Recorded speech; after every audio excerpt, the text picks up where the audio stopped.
My name is Tim Taylor. I'm the Executive Director of the Sacramento Clean Cities Coalition. We really appreciate you all joining us here, and we're very excited to be kicking off our Tech and Spec webinar series today, focusing on heavy-duty electric. More about upcoming webinars at the end of this, this webinar. But for right now, I'd like to just say thank you very, very much to our many sponsors who make it possible for us to continue to do the activities that we do. I want to reiterate that this recording and the slides from this event will be posted to the Clean Cities website, which is cleancitiessacramento.org.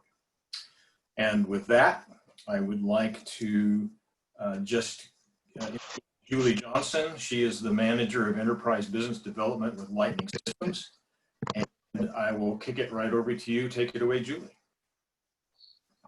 Great. Thank you, Tim. Thank you to everyone who's joining us today, and really looking forward to sharing some insights just about our electric vehicles, and looking forward to supporting any questions and feedback that you might have. And I think the first thing we're going to do is open up with a poll question. So if you could just take a look, let's see, what are your fleet electrification goals over the next 5 years?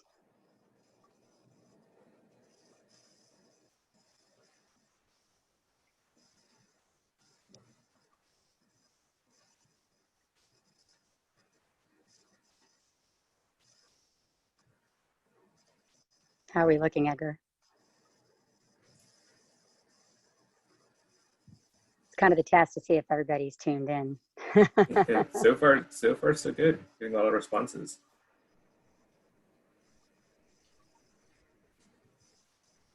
Maybe give it another 30 seconds. Yeah, perfect.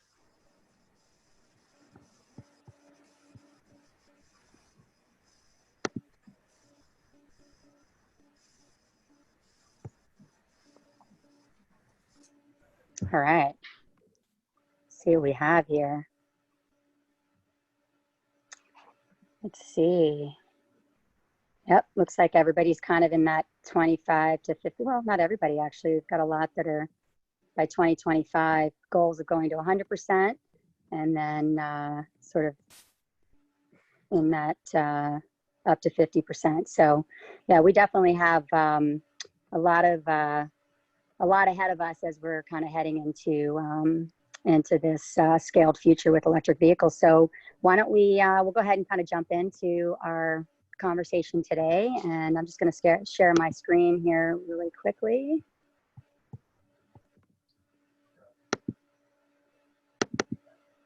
There we go.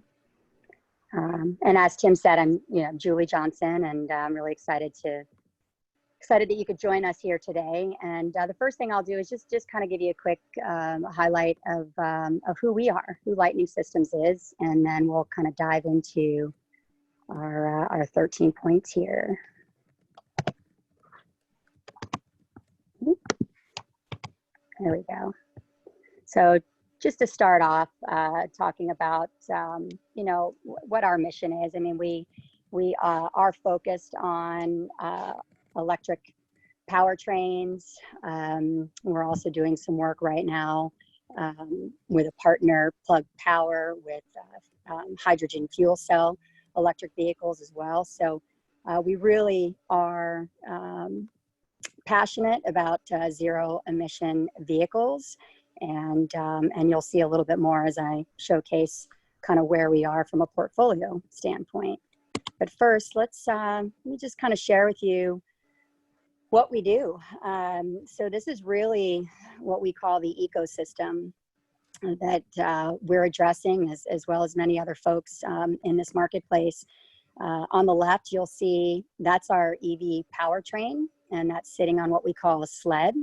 We like to call that an elegant technology that is really kind of a seamless integration into the vehicle. And then you can see the next image there is really showing what an upfit of a Ford Transit looks like.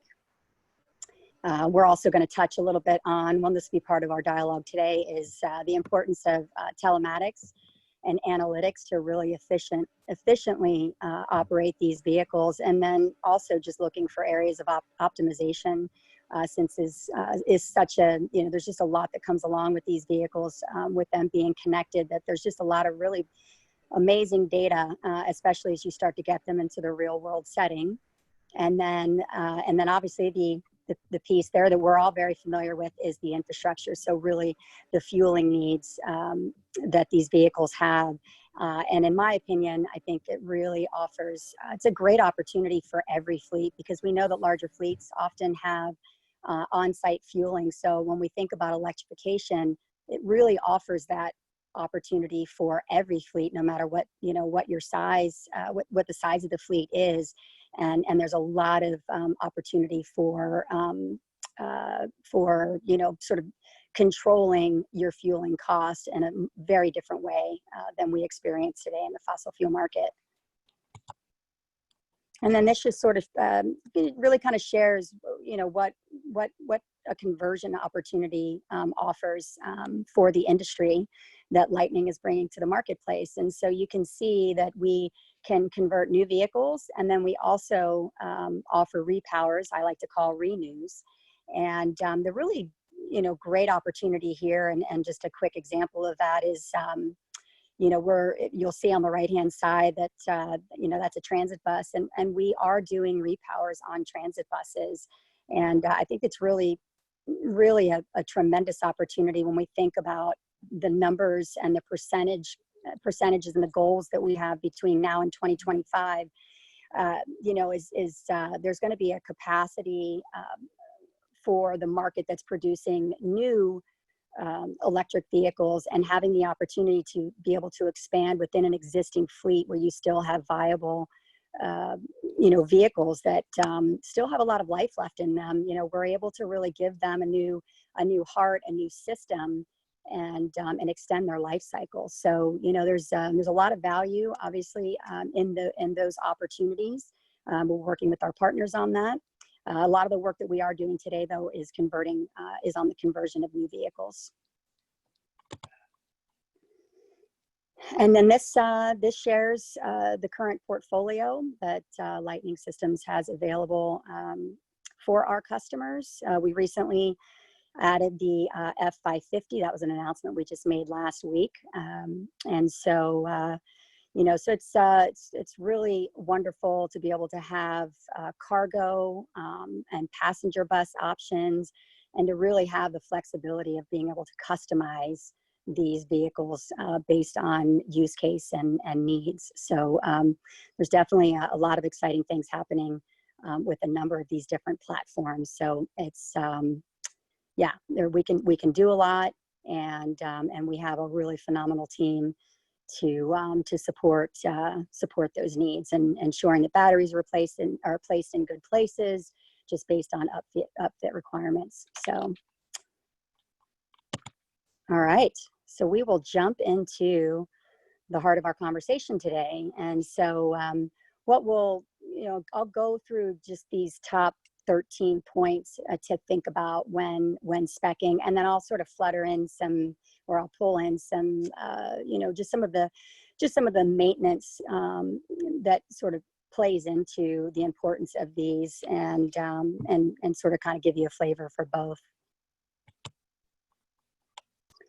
So I'm sure a lot of us have, are very familiar with use case, and there's been a lot of work that's been done here in California with CARB, and a lot of working groups to really understand, where electric vehicles are fitting today based on the technology capability and the operational needs of our fleets, and understanding that it's not, it's a lot, range is obviously a really important thing that we all know, that we talk about, but really kind of understanding where these vehicles need to be, what kind of support and components they need, and what the impacts are as it relates to range and just the overall power needs of the vehicle. I think in some of the assessments we've done, we've we've done, we did last year, I think there's upwards of like 86 different types of use case needs based on vehicles. So it's, yeah, fleets definitely have a lot of different needs for sure.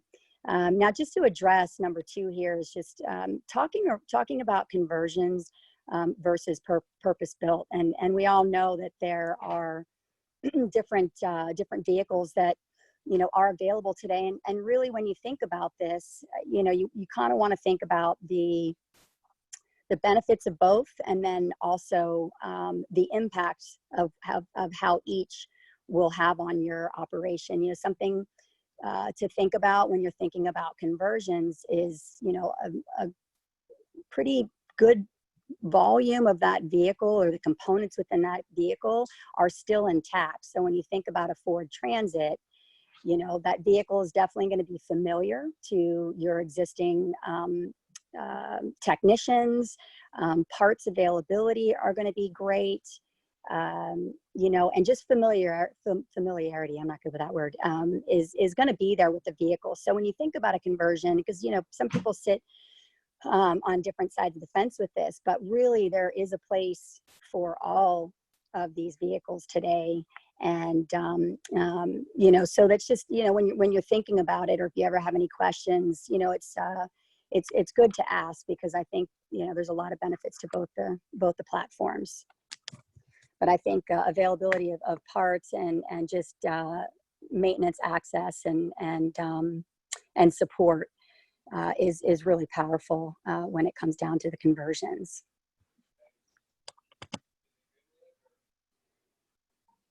Payload, obviously another really important thing to consider. We have a lot of dialogue with fleets, and it's always, okay, are we going to cube out or are we going to wait out, and what does that mean to the operation? And we do know, we shouldn't be afraid to talk about this, but batteries are heavy. And so these are things that are really important to consider. And the really interesting thing that's happening in the market as well is fleets will consider going up in vehicle size if there's the need to do that, because they can't sacrifice the number of battery packs based on the range that they need out in their daily operations. So, and these are things that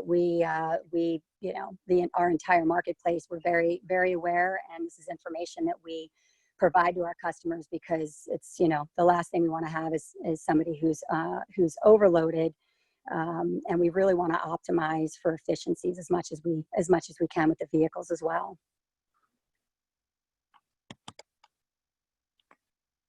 And then here's range. So, these are pretty common statements I've heard over the last couple of years, really focusing in the electric vehicle space is, give me the max range, here's my average range. And, really what I always come back to is it's always devil in the details. And I can never say that enough, because an average really doesn't always, it almost never really is taking enough of a bird's eye view of what that fleet's opportunity is to deploy electric vehicles today. And so more often than not, we start talking about what the actual high and low of those range numbers are, and then really kind of take a look more closely at what the route needs are. Now, when it comes to just give me the max range, I think that is, that one really comes down to, what am I spending to gain more range, and do I really need that total range capacity on a day-to-day basis, or, do we have an opportunity to cut some costs from a battery standpoint, still be able to meet my operational needs based on the infrastructure that I marry with that vehicle. So, breaking these two things up, it really is important to kind of deep dive into this. I do, in my opinion, think that, we're gonna maximize on batteries for quite some time. But if somebody's running a 35 to 40 mile route, day in and day out, do they really need a 120-mile range vehicle? So those are really important discussions to have. And it's also really important when you're speccing to understand when you're matching vehicles side by side. It's never going to be an apples to apples because these technologies are built differently by each company that's developing them. But this is a really important one to ensure you are looking at a comparable to how much battery each vehicle is loading into the technology.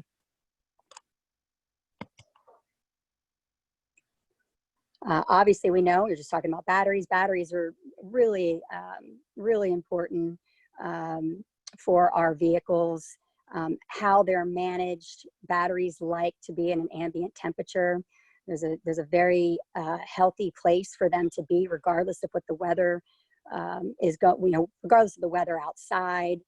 And so understanding or asking questions around how's the battery managed from a temperature standpoint. It is really important, and then the quality of the batteries as well. We're making investments in these vehicles, and we know that they are a higher cost. So the best thing we can do is make sure that those batteries are going to last and that they have the life in them that they should. And every battery has a different number of maximum charge times. That can be 3,000, that can be 4,500. It can also be 500. And so that's really something to kind of keep in your pocket of information is what is the expected life cycle of that battery. And there you can see a picture of one of our batteries on the right. The case has been taken off it, but that's just thought it'd be kind of nice to kind of show how that looks on the vehicle. And obviously it's really important to make sure that they're placed for weight distribution and just overall performance of the vehicle. Analytics, very important. I can't stress this enough. Having worked with electric vehicles over the last couple of years, I always wanted to know where are the vehicles. Mine were in a rental fleet, and we were coordinating demos and rentals, and really getting a lot of folks into these vehicles, and knowing where the vehicle is, how that vehicle is performing day in and day out, being able to optimize as you start learning and really pulling through real world data. We're dealing with a big data situation here, and the best thing to really be able to capitalize on that, number one, is getting real world data and starting to build that, and then being able to take a deep dive and with folks that understand it, because we're all learning. We're learning together. And this data is really powerful when it comes to building predictive maintenance too. We talk a lot about predictive maintenance. These vehicles are very connected. They have a ton of different data points on them. So as we evolve, and we've been evolving with the vehicles that we've had on the road, we're already finding those areas of opportunities where, let's avoid those on-road operational failures and get ahead of it. And it's really powerful. This is an area that I'm very excited about. A bit of a data junkie sometimes, but I can't say enough about it. And it's definitely not something to fear. I think it's really a place of empowerment for every fleet, and even for the drivers. The drivers are exposed to what's happening with the vehicle when they're in it, with the screens and the information that we're pushing to them. And I can tell you, it's really exciting. On some level, I feel like it's almost like a video game sometimes, but there's a lot of power in it. So. Yep, sorry, we've got a poll. Thanks, Edgar, I almost forgot. So, big question. Do you have a fleet analytics package in place today? So let us know where you sit with this.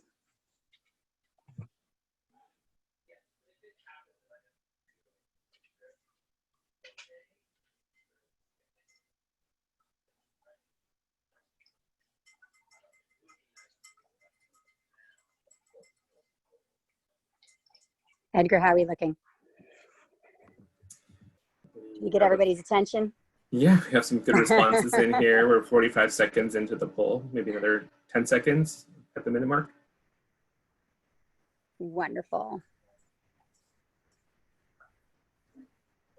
Okay, last 5 seconds here. All right. Close the poll. Let's see. How are we doing here? Let's see. All right. So it's kind of a look at that. It's a head-to-head with the, we have a robust and we don't have any fleet analytics. So I'm excited for you all that don't have it, because I think this is going to be a really exciting opportunity as you do deploy electric vehicles. And as I mentioned, it's not something to fear. It's really something to embrace. And the great thing is these solutions and the systems that are being offered are designed to be very user friendly. So if we can provide it in the vehicle and give feedback to the driver, what we can offer as a user interface and solution for folks sort of behind the, in front of the, or behind the computer is going to be designed so that it's very user friendly. So, so get excited about it for sure. Thank you. Okay, so, maximum or regulated speed. So you'll see this mentioned differently when you're looking at different electric vehicle specifications.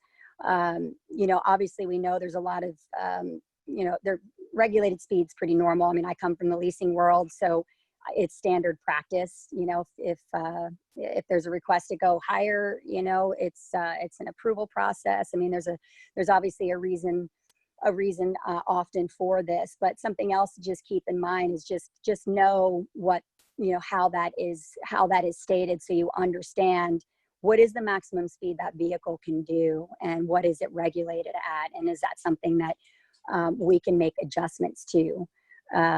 This does speak to how the technology was built and some of the components that are actually in the vehicle as well. So just something to be aware of and to think about when you're assessing the landscape of vehicle options that are available to you, especially as we start to see more vehicles come online, which we know is going to be happening here in the next 12 to 24 months.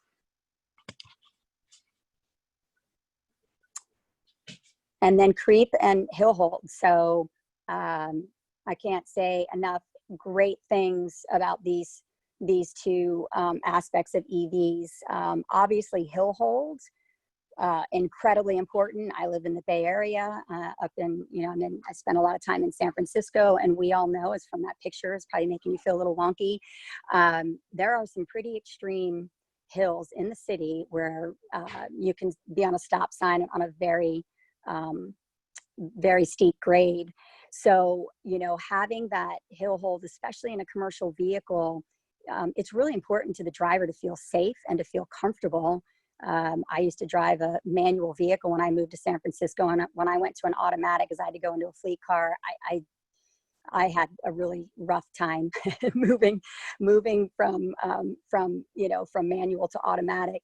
So this is a really important piece that the manufacturer manages, develops, and ensures it's available in their vehicle. So again, really important. I think there's a lot, there are some different ways that this is handled from a technology standpoint. So good question to ask is, what is the hill hold solution, or what do you have in place to ensure the safety of my vehicle and my driver? And then creep is when you take your foot off the brake and the vehicle starts to slow itself down. I have a new EV, and I love this aspect of the technology. It does a lot of the work for you. Something I've learned too is a lot of, I've heard that a lot of parcel drivers that have been in the business for a long time, you can ask them to pull up the right pant leg, and they probably had multiple knee surgeries because of a lot of that braking that's required of that stop and go. So, this technology really does offer a lot of other great benefits that I think over time we're really going to start to see. And it's just nice to have some help. So it's a great feature. And then it's also, you know, regenerative. It's the regenerative braking. So when your foot's off the brake, in a sense, you know, the driver, not in a sense, but the driver is creating energy that is pushed back into the vehicle. So it's a really, really efficient process. Everybody kind of handles it differently. I know we've heard some of this out in the market as vehicles come out and they get scrutinized sometimes about, you know, are they stopping too fast? And so these, you know, we're looking to optimize as much as possible because if we can create some energy and recapture it back in the vehicle, why wouldn't we want to? But then we also have to make sure that it's safe and effective for the driver who's operating the vehicle. Yeah, another piece I know we talk about this a lot is just in general being aware of Buy America, and I know that's probably a big part of our audience today is very familiar with these. So just one of those things that's important to understand, and especially with new technologies, just keep in mind that, you know, we're advancing, we're developing new products, we're bringing new vehicles to the market. So some of these processes take time. And it's just good to know from your partner where they're at with this process, if it's something that you really need to follow and have as a mandate in your procurement process. And then vehicle and component quality, really big thing here. And, you know, the most important thing is, you know, it's just really ensuring that who you're working with, you know, is again, understanding, you know, are the components going to be available? Do the components that are being used have a lot of miles and use on them? So, you know, are we sourcing components that are readily available out in the market and have a lot of miles already? Because we're obviously very aware that we can't run away from the fact that we're building new technologies, right? But what we can embrace is where can we make choices that we know will really benefit to the quality and uptime of the vehicle. And this is a really important piece. And also just, you know, again, from a technician standpoint, you know, is there going to already be automatic familiarity with the components that they're going to be exposed to and potentially need to replace?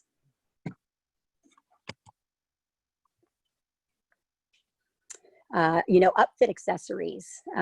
This one's, I think this is a really neat area because there's just so many different things that we do with these vehicles. And what we're proving to the market is you can have a lot of these really unique configurations and still run the vehicle as an electric vehicle. But we do, you know, it does definitely take collaboration with the experts who, you know, work with these specific needs, whether it's a work truck, whether it's a food truck. I mean, you name it. You know, if it's an ADA compliant bus, you know, where can that lift gate be, you know, added onto the vehicle? I mean, you know, we're definitely dealing with a lot of disruption, but certainly where we can continue to stay in our comfort zone with the needs that we have and not need to do too much compromising. I think that's really important. And electric vehicles do offer that. I mean, I think you would see, you'd be surprised when you see some of the vehicles that are being converted and what their daily jobs will be. Very exciting. And then charging. Yes, very, very important piece. I like to call what we're working with right now, you know, an integrated solution. I mean, you've got a vehicle needs fuel. Obviously, it's going to need charging infrastructure. And all of that married together is really important to ensure optimization of these vehicles. It's going to help us bring more vehicles into fleets. You know, if We know that 10% of our fleet or 20% of our fleet can be converted today. You know, are there opportunities, you know, well, I should say opportunity charging that could expand that to 30% or, you know, 40% or whatever that case might be. So, you know, there's a lot of different players in the market today, and it is really, really important that folks come together and map out these deployments together to ensure that again, everything speaks to each other and that the right power is there to support that vehicle operation and the needs of the fleets. Oops. Okay, our last poll. So how would you classify your charging readiness?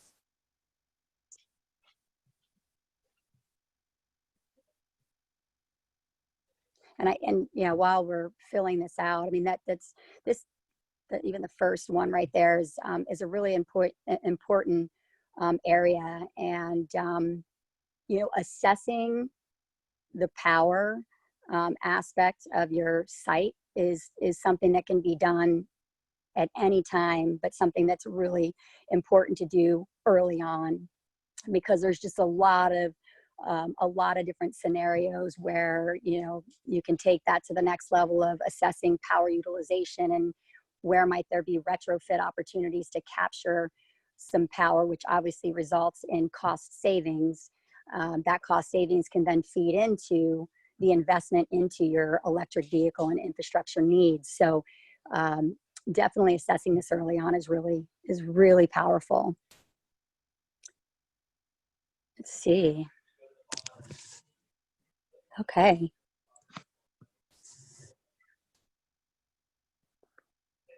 All right. So, I mean, everybody can kind of see where we're at. So definitely, yeah. So if you don't have any charging yet, I definitely recommend, like, you know, get started just understanding what your opportunities look like today without really having to make any major adjustments. And then, you know, that kind of helps you build out your roadmap. Okay, thank you. All right. And support and training. We all know how important this is, and you know, just as important for electric vehicles. You know, the really great thing,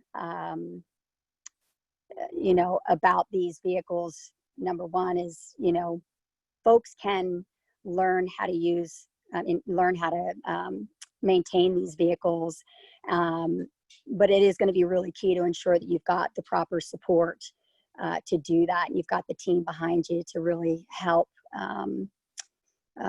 navigate how, you know, what this is all about. So so support and training. I mean, I probably can't say any more about that. I mean, obviously just make sure that when you make a choice in your electric vehicle that you know that this is in place and that you have a plan. Because the last thing any of us want, any of the market players, is for our vehicles to go out to a fleet and them not get used. These vehicles like to run, they like to do their job every day. They perform at their best, you know, in a, you know, sort of a last mile urban setting. They're very efficient. If they're in traffic, you know, that's what they do well, right? When they're in traffic, they're not idling. So I kind of call it the perfect playground. So the last thing we want is for a vehicle to be grounded because something went wrong and there's not a team in place to be able to get that vehicle back on the road. You know, we know uptime is probably the top priority when it comes to fleet operations, because if not, we're spending more money, and that's not what any of us want. So I just would say, yeah, please make sure you have a solution for this, either with your partner or through a collaboration that your vehicle partner is working with. And this is where I wanted to go. So I almost jumped in this a little bit beforehand. So when it comes to, you know, to maintenance. You know, we're talking about a technology that does not have, we hear this all the time, it does not have a lot of moving parts, right? So, but the big fear is, well, it's got a high voltage system. You know, is that, you know, and I think maybe, I don't know if we're getting over some of the hurdles around that, but it is a real fear. And I think, you know, the support and the maintenance component is important to help sort of ensure, you know, technicians and anyone touching that vehicle are comfortable. So just to touch on a couple of things that we talked about earlier, are you know, what you're looking at is a design of an upfit from Lightning on a Ford Transit. And really the system is built, it's built to be modular. So the idea is you remove and you replace. You know, you're not going to be, you know, rebuilding or working on high voltage components, you know, to, you know, say the battery needs to be replaced. It's a remove and replace, and it's a 2-hour job to do that. So, you know, some other things that are important. I talked about analytics earlier today. Again, the whole goal of, I mean, another aspect I should say of analytics is really supporting the maintenance needs of the vehicle, right? So predicting maybe something is going awry and being able to address it before the vehicle has a failure, which is which speaks to just, you know, higher uptime percentage, which is great, but then also just service planning, you know. So if we can see something, you know, in that data, you know, our sort of team behind the scenes is very likely to see something before even, you know, a technician or a driver is going to identify, you know, that there might be something out there that needs to be looked at. And so there's just, you know, there's just a lot of power in that. As I mentioned earlier, it's just really, really important because we're all learning. We don't know what we don't know. And so the more miles we get on the road and we start learning about the performance of these vehicles in their duty cycle, because there's just a lot of unpredictables we all know in transportation. But the more we can sort of start to really grab on to things that we can have greater insight because of the way that these vehicles are connected, it's just, it's really key. I talked about component quality, you know, just learning about the technology. And I'm trying to think if there's anything else. I think that might be, that's probably, yeah, I would say that's, we can stop there and really just, you know, if I don't know if any questions have been coming in or if there's any questions you all have, please feel free to ask and be happy to address those. And Julie, we do have 3 questions in the Q&A box. So I don't know if you're able to open that box. Great. Yeah, let's see. I might have to put on my glasses.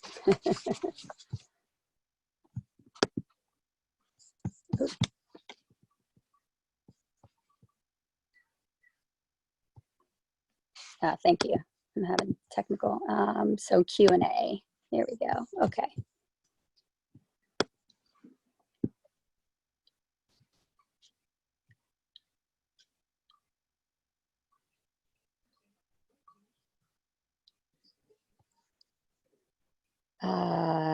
So the conversion of diesel equivalent to kilowatt hour battery capacity. I mean, we talk a lot about miles per kilowatt hour. And then, you know, there is a calculation for this. So but we'll probably have to do a follow-up to that. It might be better explained in kind of a written form and an equation. Julie, this is Nick. If you don't mind me jumping in real quick. Yeah. This is Nick Bettis with Lightning Systems. I can speak a little bit to that, and we can expand on it further offline then. But typically, that's gauged in miles per hour equivalent, and that ranges pretty drastically depending on the vehicle and the payload that it's carrying and the conditions it's in and various other items. But typically we cite, for example, for a Ford Transit, which might get 13 miles to the gallon, as far as fuel economy, we typically see a miles per gallon equivalent for electric of about 66. So that gives you an idea. If you're looking at 5x the efficiency of a gasoline or diesel vehicle. Thank you. That's awesome. Hope that helps. Yeah, definitely. And it does change too, obviously, as we get into bigger vehicle platforms. So sometimes you'll see 34 miles. Obviously, the Transit is so it's a really efficient vehicle. Doesn't have quite the heavy load as some of like a Class 6 might. Let's see. And as far as certifications go, so this is I'm assuming it's referring to, getting certified to work on the electric vehicles. I mean, I think, I don't know about a general certification for, the entire electric vehicle industry. So something that scopes or covers every vehicle. But obviously I know that there's like some first responder training and things of that sort, understanding if you've got to switch off the high voltage. But that's something that we probably do some follow-up on as well. But it is really important. Obviously, each manufacturer's technology is going to be different. So you're really going to be learning about each vehicle. But there'll be some commonalities, obviously, around some of these major components.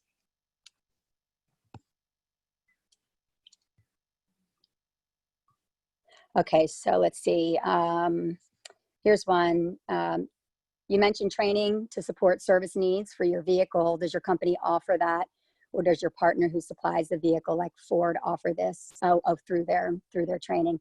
Yeah, no, we do offer that training. We have maintenance and training team, and as well as our field engineers. So we have a developed program today, and we're continuing to build that out now. So those are things that that we talk about and present when we're working on a specific vehicle ask. Julie, this is Tim, and I just wanted to mention that I know that we have a few of the community college instructors on the line, and I know that a number of the community colleges are working on curricula for training people to work on both light duty and heavy duty electric vehicles. So perhaps as part of our follow-up information, we might assemble a little bit about what's going on. I can poll the folks in the community college arena, and perhaps we can post a little bit of what they have going when we post up the rest of the information about this webinar. That sounds great. Great recommendation. Okay, let's see here. And what are the charge times? So, this does change based on the size of the battery and the amount of and the level of charge that the vehicle can take. So, with a level 2 charger, you can go anywhere from 7 kilowatts an hour to, I believe, as high as maybe 22, and then you can go with the DC fast charge anywhere from 50 kilowatts an hour. So if we're working with a 86 kilowatt battery on a Ford Transit, and it has DC fast charge capability, you're going to be able to charge that vehicle from 0 to 100 in about an hour and a half. But if you take that 86 kilowatts and you're using a 7 kilowatt AC charge, you can kind of do the equation that way. So it's all going to depend on how you spec that product, and really what charge time you want to be able to meet. And so again, that's why the integrated approach is really important, because understanding what you're speccing in your vehicle. So you're going to go with AC 7, AC 11, AC 16.9, 20, whatever that might be. Or you're going to bump up to a 50 kilowatt and have both options available. So kind of taking a modular approach is really great for this particular need. And then you just want to make sure that the infrastructure is going to support the vehicle. And then we also just have to consider what the costs are of those choices too. So, DC fast charge in certain times of the day can be really costly. So understanding what your dwell times are, if you're going to need to charge during dwell time, or are you really going to be returning to home base and having that 8 to 10 hour overnight charge.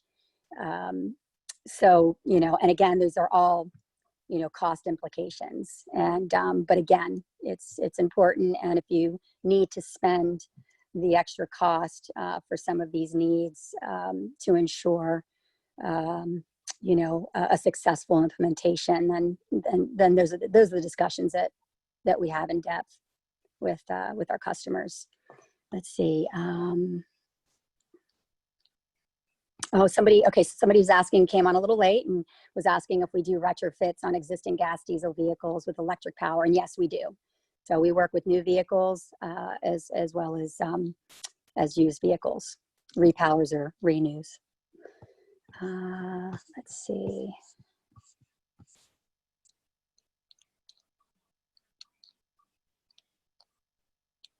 So regarding air brakes on heavy duty EVs, the compressor isn't able to kick in during some tests. Has anything been done to facilitate a pre-trip air brake check?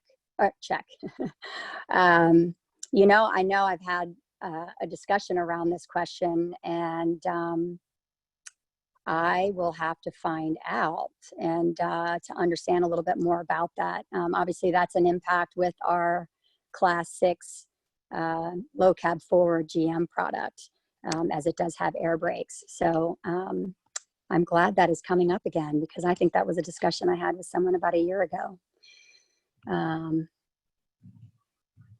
It looks like I think we might have a response there. Julie, I've got a couple of questions come in directly via the chat to the panelists, if you want me to read those off to you. That'd be great. One was, I saw that you had partnered with Plug Power on a hydrogen fuel cell vehicle. Are fuel cells worth looking into?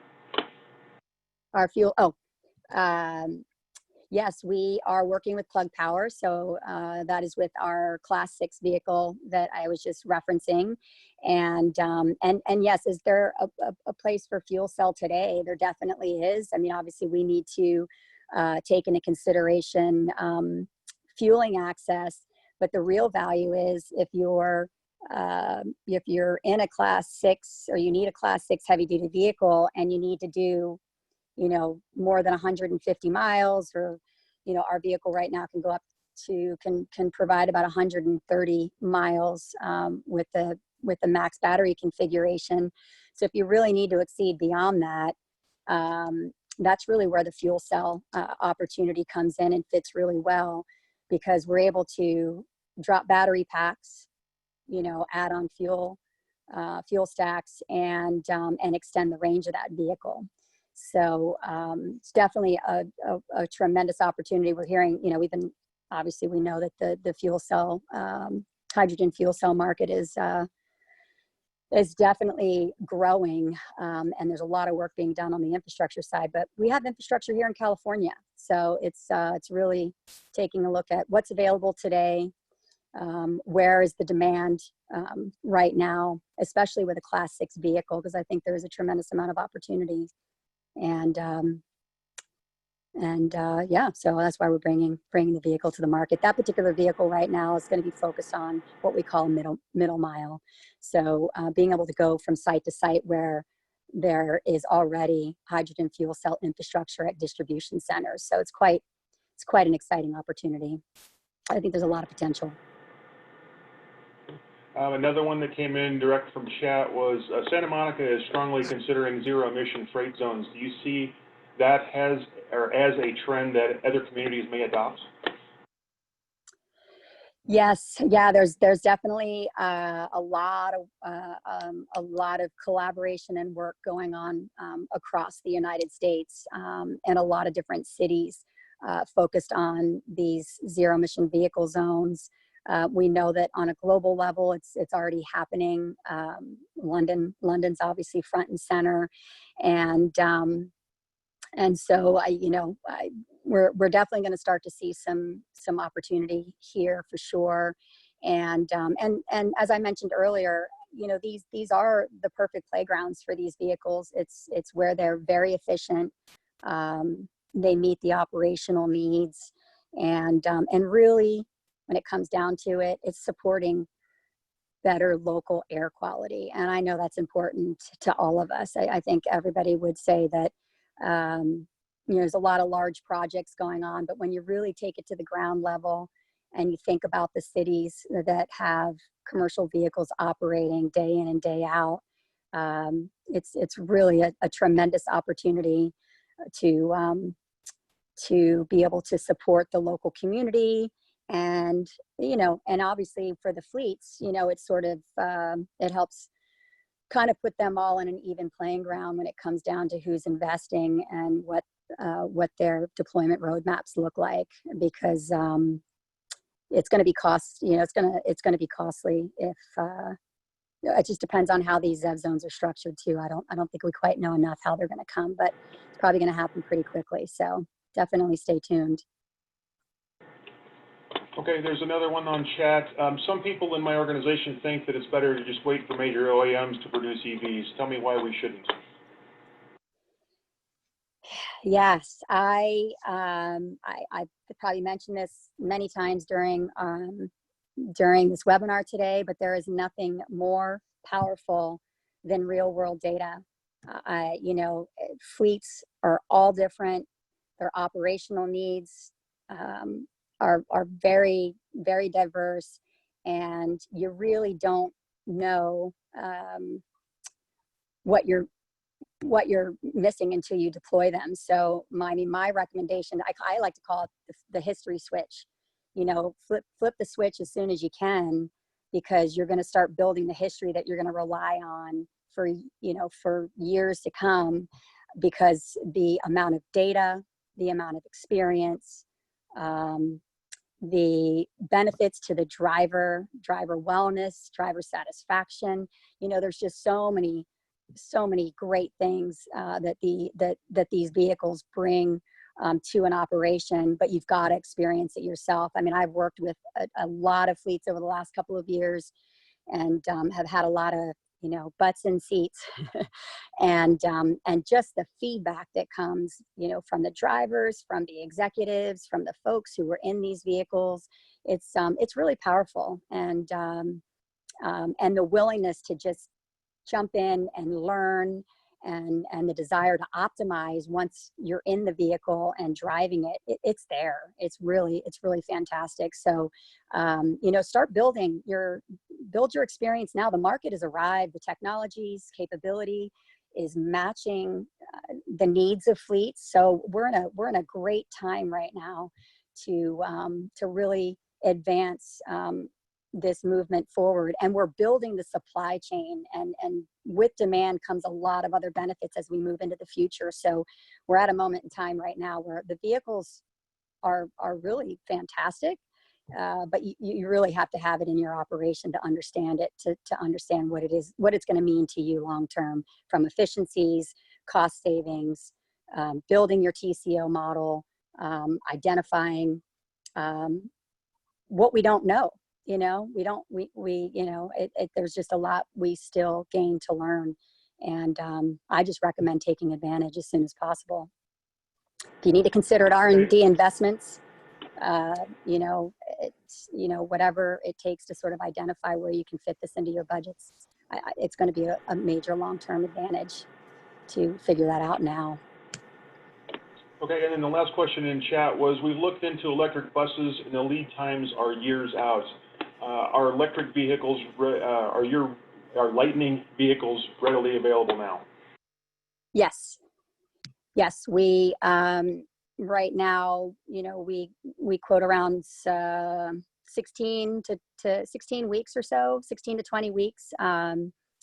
And all depends on where the cab chassis is coming from and the upfit requirements. So again, we're building, it doesn't matter what kind of trucks we're building, we know what the process looks like, and we fit into that process now. We can deliver vehicles. We've just expanded our headquarters, which is our manufacturing facility. So we have 100,000 square feet of space where we're building our technology, and then we're also doing in-house conversions. And you mentioned transit buses. So the nice thing there is we are converting even that platform, which is great. Same technology, obviously it's expanded tremendously. So not just one heating system, but maybe 6 or 7. So it's obviously a larger, a larger number of components, but we can do that conversion and get those vehicles on the ground as an add to whatever new, transit buses you're investing in, because, we do know that, built from the ground up solutions, it's a brand new product. So you can sort of marry the two opportunities together and be able to expand your footprint faster as well, which is great, and even kind of maximize on your spending. Okay, that's all the questions in chat, but I think there's a couple more in the Q&A box if you want to take a look at those two. Yeah, let's see. I think since we're getting right up to the end, I think what we're going to do is we're going to. Oh yeah. I think we'll. Let's see. I guess if I'm going to do this, I'll put myself back on video. Since we're right at the end, I want to do one quick review, and then anybody who wants to stay on, we can stay on for 5 or 10 more minutes, get every question answered. So we will do that. But for those people who have to take off, I want to do the official sort of conclusion for this, and that is first to thank everybody for being here, and especially thank Julie and Nick for helping put this great bit of information forward. We are recording the event, and the information of the recording and the slides will be posted up. We'll have we'll have it up on our website, which is cleancities.org, shortly. It won't be today, but shortly. And then I wanted to mention at the beginning, I mentioned that we do have some upcoming webinars, and I wanted to put them up here throughout. About every 2 to 3 weeks, we have these Tech and Spec webinars coming up.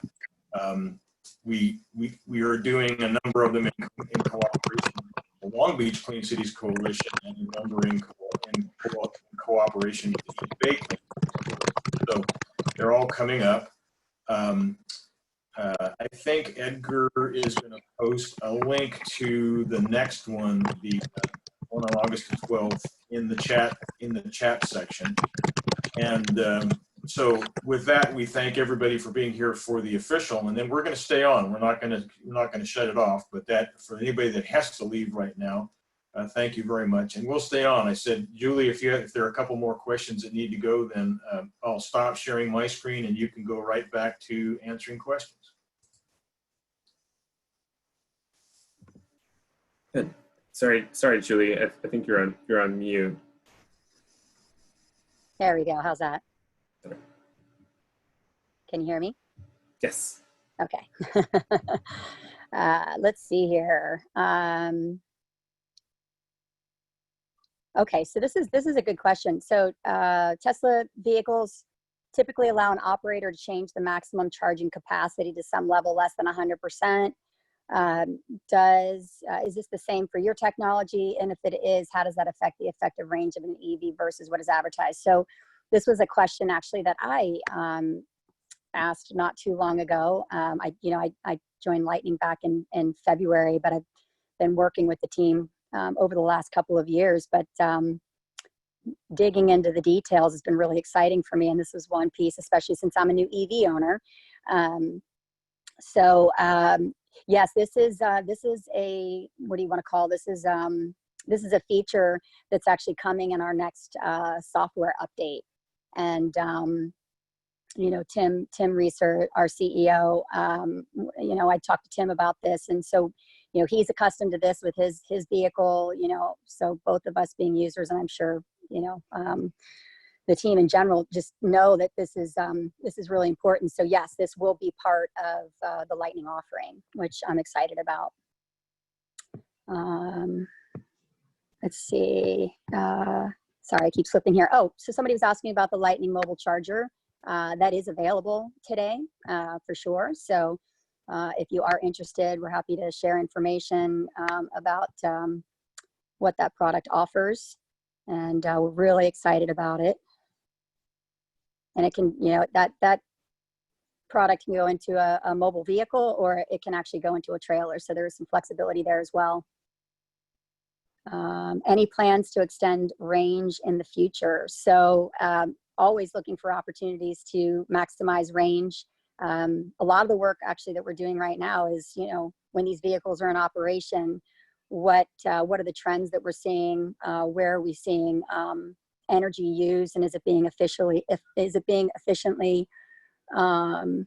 utilized and optimized? So currently, you know, that's the big focus. And again, that's one of the big values of deploying vehicles today, and kind of understanding where those opportunities lie. So, you know, and obviously we maximize the number of batteries that we can put on a vehicle, but it comes down to safety too, and ensuring that the vehicle is properly configured. So always looking for range opportunities, and hence that's kind of why we, you know, that's why the fuel cell piece is really important to us as well, because that is going to be an opportunity to get to those longer ranges, lighter batteries, less batteries, and add on the fuel cell. Let's see. Okay, so charging even a portion of one's fleet can place a heavy load on the local utility grid. Can you speak to how this should be approached and coordinated with the utility? Are there opportunities for providing grid support, such as demand response? Yeah, so we, you know, we are working, you know, all of us are working closely with our utilities. Obviously, there's utility programs that are out there to help with the infrastructure installation.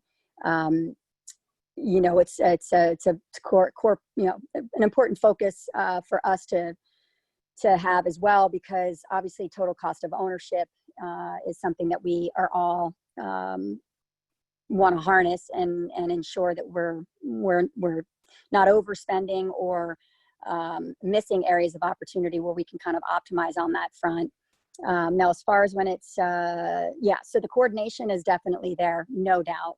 And that's why I was saying early on, it's really good to engage in this dialogue, just to understand what the capacity and the availability of power is versus what the needs are going to be, so that you can really assess the different solutions that you want to pull through, you know, with your infrastructure plan.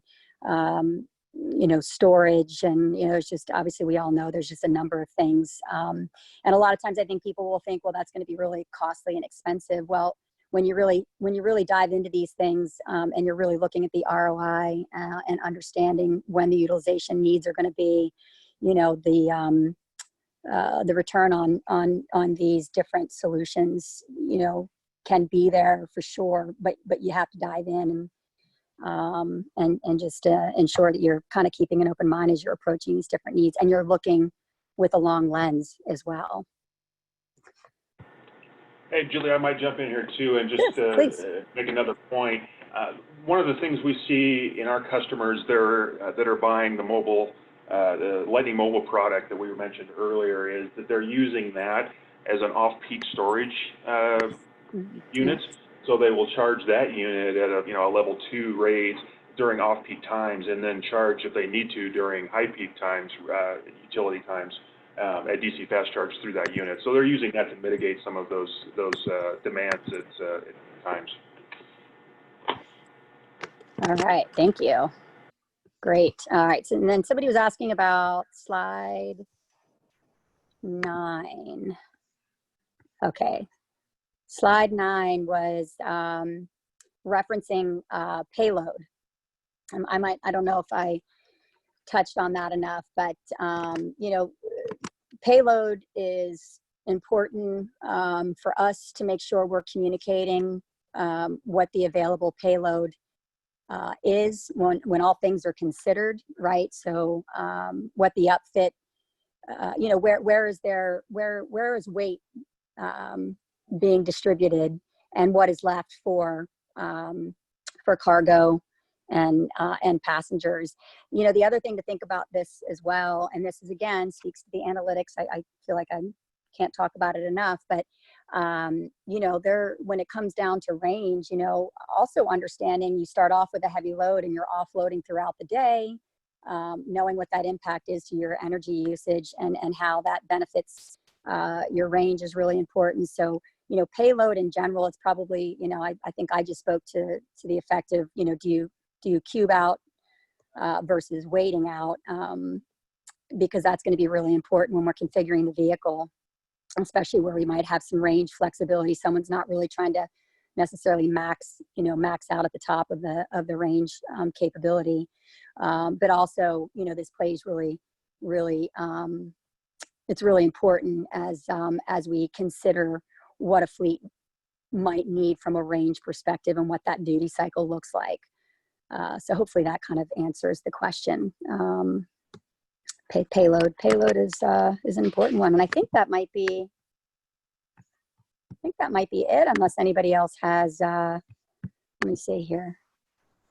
Oh, while you're looking at that, Julie, I wanted to mention back on the previous question about the issue of load on the grid and whatnot.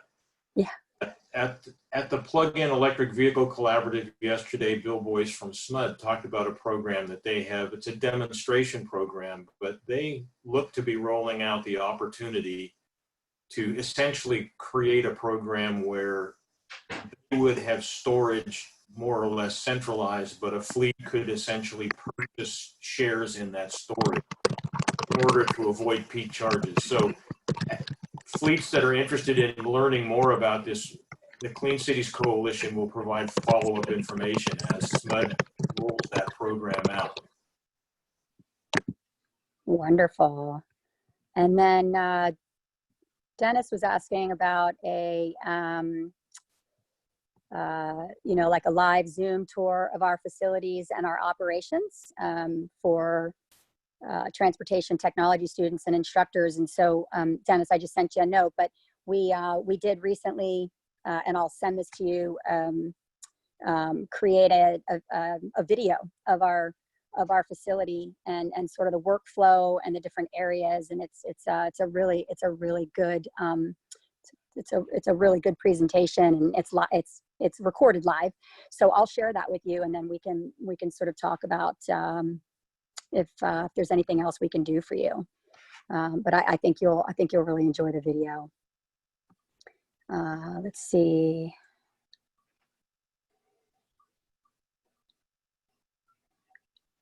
Let's see. Gallon equivalent we talked. I don't know. Nick, do you see anything? Any? I want to see if I'm not sure if there's anything else we. No, I think we've got all the questions answered right now. Yeah, I think we did. So, you know, I just thank you. Really appreciate everyone's time, and it's just it's a really exciting time. And I know that we're all. It's also a really tough time with everything that we're faced with the pandemic, but just knowing that we are really, you know, in a space right now that is focused around supporting new technologies that are a direct benefit to our local air quality, which we know is a huge benefit and opportunity for all of us as community members. And nothing, I can't say enough about that. And you know, it's exciting times, and I'm hoping that you all sort of find excitement in that as well, because I know some days can be tougher than others, but just know that we're really doing great work together. Well, thanks very much to you, Julie, and to Nick, and to all our participants. And we look forward to having everybody join us again on the 12th of August when we do our next Tech and Spec webinar. And Julie, you mentioned the tour, the video tour. I know I had a chance to see it when I checked out the lightning systems tour, but if you send it to me as well, we'll make sure that it's posted up with the rest of the information from this webinar. And again, cleancitiessacramento.org is the website, and it'll all be posted up there in a few days. And thanks everybody for joining us, and we'll sign off now. Thank you. Bye.